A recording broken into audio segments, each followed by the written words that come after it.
my name is Stanley Heller. Welcome to The Struggle. We start with Israel as it demolishes a Palestinian school in Masafer Yatta. It's mainly video from the Israeli group, B'Tselem, but includes other video mixed in, including some of Palestinian children escaping.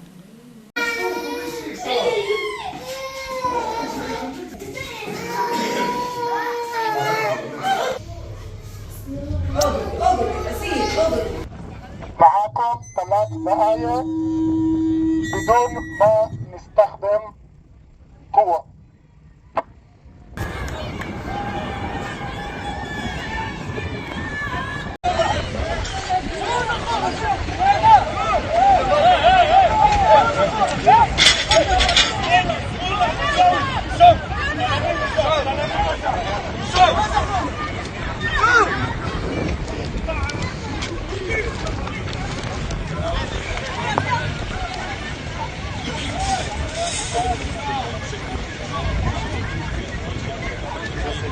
ענק יא מרבו.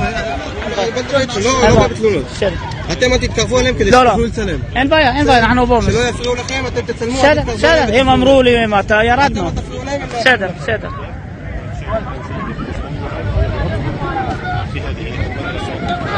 وسيدة أخرى أيضا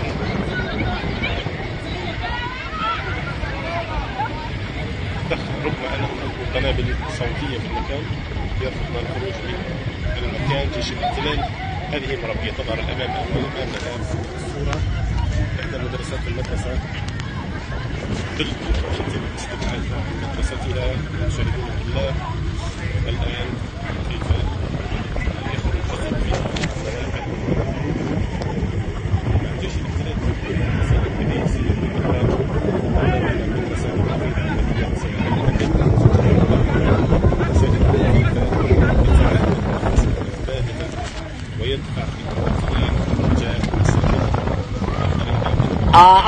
המנהל והמת"ק אמרו לנו יכולים לצלם מבו.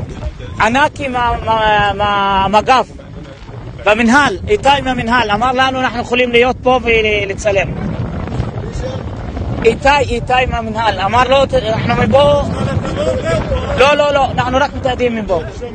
באסל, תעג'י. אין בעיה.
Now, Middle East Eye shows us Israelis disrupting a reporter from the TV station France 24 because she was speaking Arabic. نعلم بأن هذه سليخة نحن بالشدور يشير أنت معبر لي زوز مبو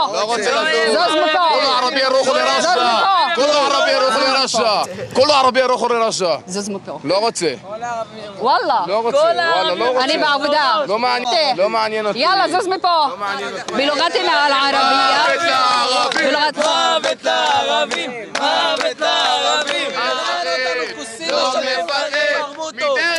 سنعود إليك تعكس مهني. شكرا جزيلا لك. سنكتفي An interesting observation from Israeli Haaretz correspondent Yuval Harari. While Western governments talk about a two-state solution, Israelis have embraced a three-class solution: all rights for Israeli Jews, some rights for what they call Israeli Arabs, and no rights for Palestinians in the West Bank and Gaza. The tweeter properly calls this apartheid. As we record, the German news site Deutsche Welle reports that the far-right Itamar Ben-Gvir will become Israel's national security minister. That puts him in charge of all Israeli police. That's like putting the head of the KKK at the head of the FBI. Some good news: the U.S. Justice Department has announced it will open its own investigation of the killing of U.S. citizen Shireen Abu Akleh by Israeli soldiers. Don't know if anything will come out of it, but compared to the complete lack of any investigation by the U.S. of the killing of U.S. citizen Rachel Corrie 19 years ago. Next, 4 wonderful Israeli Jews who are going to prison rather than be part of the Israeli Defense Force. Notice when you hear them that they say the word apartheid. These are Israeli Jews. In some countries, if you describe Israel accurately as an apartheid state, you get in trouble.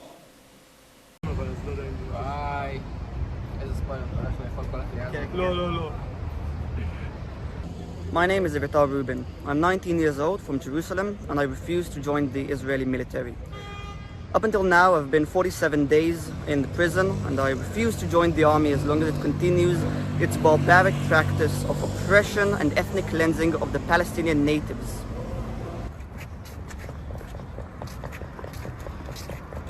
My name is Einat, I'm 19 years old, and today I'm refusing to serve in the Israeli army. I have sat 57 days in prison, and today I'm probably gonna go in and sit more time in prison.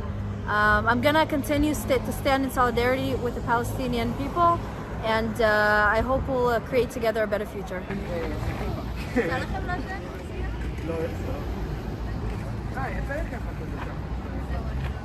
My name is Navesh Abtai Levin.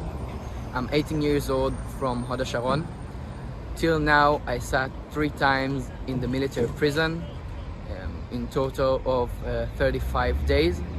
Today, I'm going to refuse once again to join the Israeli army of apartheid and occupation.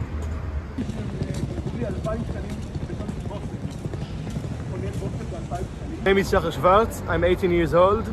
I've sat 3 times in military prison for a total of 60 days because I refuse to cooperate with Israeli apartheid and ethnic cleansing.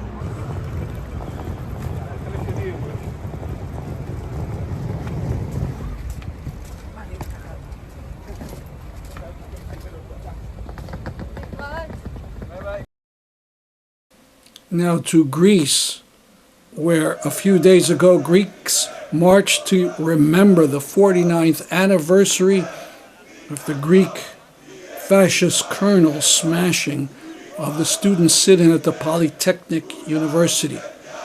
The army used tanks to smash down university gates. Many students were killed.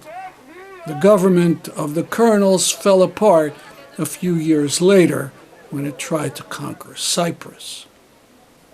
The memorial is held year in and year out.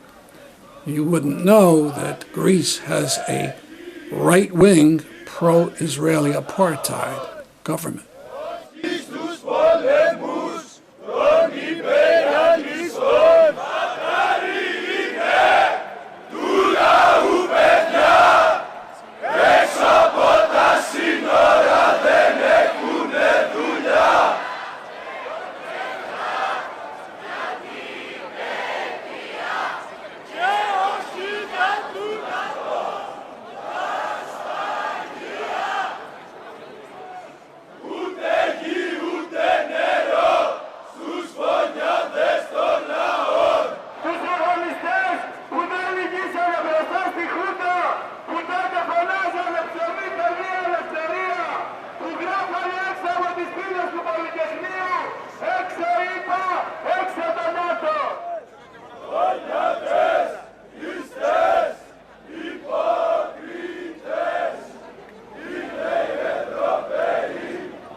Speaking of memory and anti-fascism, remember that at noon Eastern on Monday the 28th, Promoting Enduring Peace, and two departments at Southern Connecticut State University are holding an event in person and on Zoom called Anti-Nazi Germans and Lessons for Today.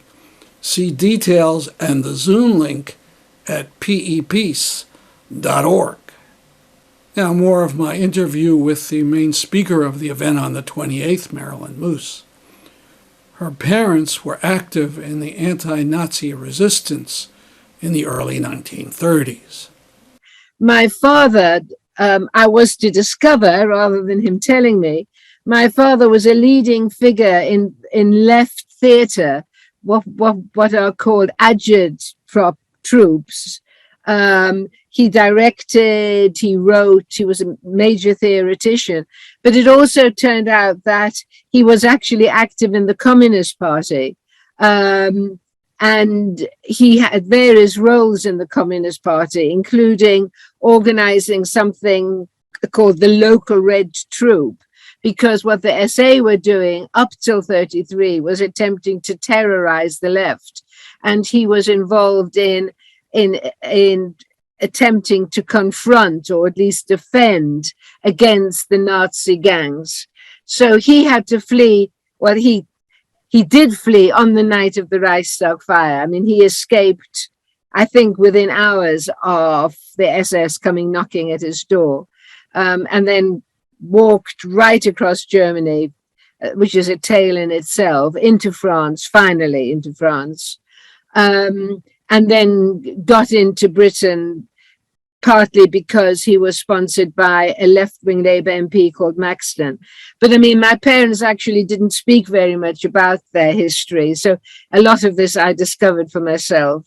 Talk about the German left-wing parties in the 1930s. One of the catastrophes which, and there has to be a question as to whether the Nazis could have been stopped, is that the two major parties on the left, who were the Social Democratic Party and the Communist Party, they refused to work with each other.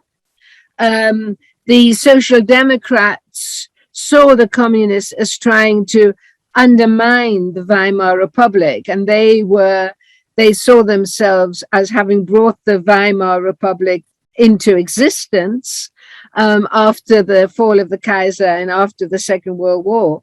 And they saw the communists as trying to destroy the Weimar Republic, which actually I don't think the communists were. So that the communists were seen to be people they couldn't possibly work with. The communists saw the Social Democrats as the face of the capitalist class, and as the party who had sent troops in against the earlier revolutions and who had caused the death of the leaders of the earlier revolutions, Rosa Luxemburg and Karl Liebknecht, and called them social fascists. And basically they said that the Social Democrats were the enemy and not the Nazis. And they were still saying that extraordinarily after the Reichstag fire. So, I mean, the parties really completely misunderstood how dangerous Nazism was. And had there been some sort of united front, history might have been very different. When Americans hear the word Edelweiss, they think of the song in the movie The Sound of Music. I want to ask you about a Edelweiss you mention in the book, the Edelweiss Pirates.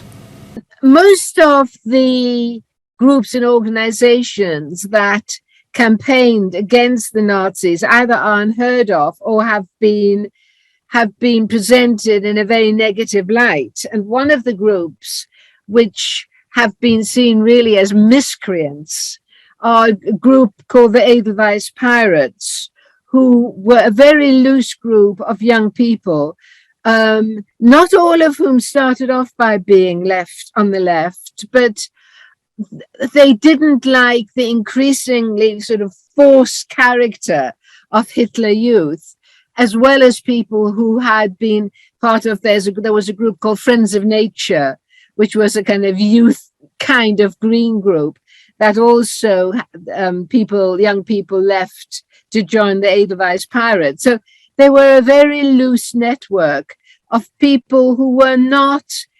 explicitly anti-Nazi, but who acted in an anti-Nazi fashion.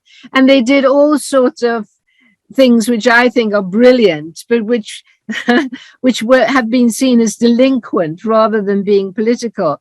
So, you know, they would wear outlandish clothes. They would swear at Hitler Youth. There are examples of them putting sugar water into tanks or the cars of the SS. So they did more anarchistic type of activities. Because they were such a loose organization, unlike many of the more organized left groups, many of them survived a little bit longer, but there were terrible, terrible recriminations in 44 and 45. I mean, they were hanging, the SS, the Gestapo were hanging young people from lampposts. I mean, it was appalling. And I mean, it's only really now that the members of the Edelweiss are beginning to get some of the credit that they're due. Your book talks about anti-Nazi Germans organizing resistance alongside slave laborers. I mean, everybody knows that there were concentration camps under the Nazis, but what is often forgotten is that the factories and the land, but the factories, including the armaments factories, I mean, you know, which theoretically had to be only worked by Aryan folk, actually ended up by being staffed by a lot of slave laborers, so-called free laborers who weren't free at all, because what the Nazi troops would do is in the USSR, or indeed in France, say, if you don't volunteer, we'll kill your family. But, you know, something like 40, 50, and some factories, 60% of the people working there were people who were in the concentration camps. There were prisoners of war, and there were forced and free laborers.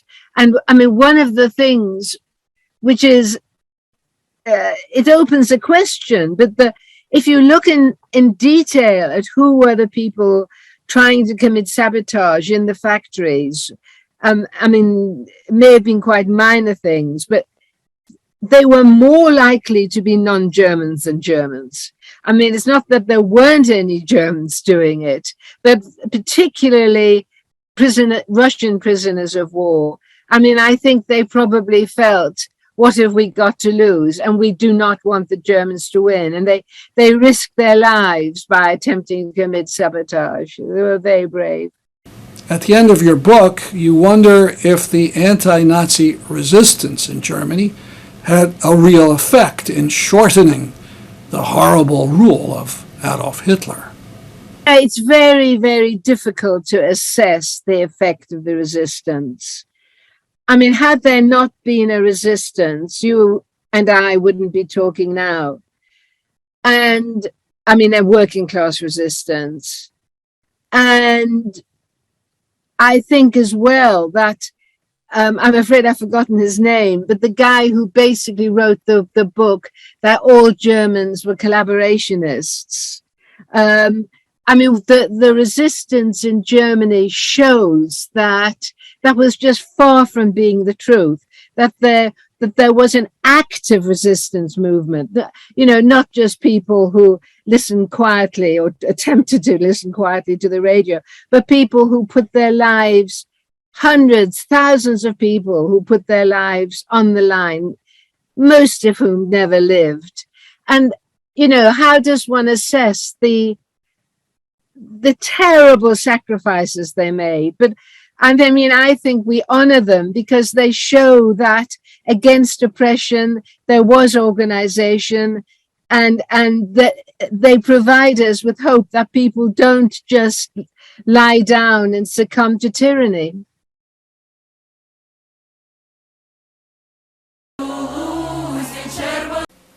The fourth Saturday of every November is memorial for the Soviet, or if you will, the Stalinist, genocide in Ukraine in 1932 and 1933. The event is called the Holodomor, the hunger death. Yale historian Timothy Snyder estimates 3.3 million Ukrainians died as Stalin's government seized whatever food they could find from Ukrainian farmers, and while the Soviet Union as a whole exported 3 million tons of grain. This is a memorial in Kyiv. This is a memorial in Saskatchewan, Canada. A 2019 movie was made about the Holodomor based on a true story about a Welsh journalist who tried to bring out the truth in 1933. I believe you can see it on Netflix. Next 8 March in New York City on November 22nd, memorializing the Holodomor.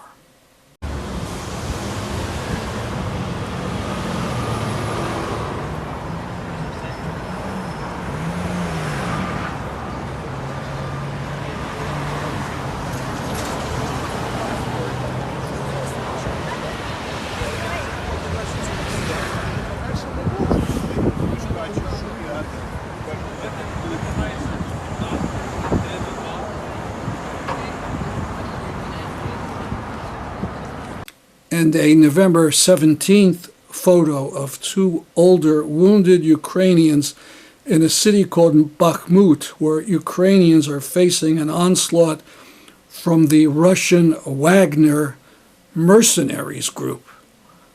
The photo is destined to go down in history as a classic. That's our program for today. See you next week at this time. I'm Stanley Heller for The Struggle.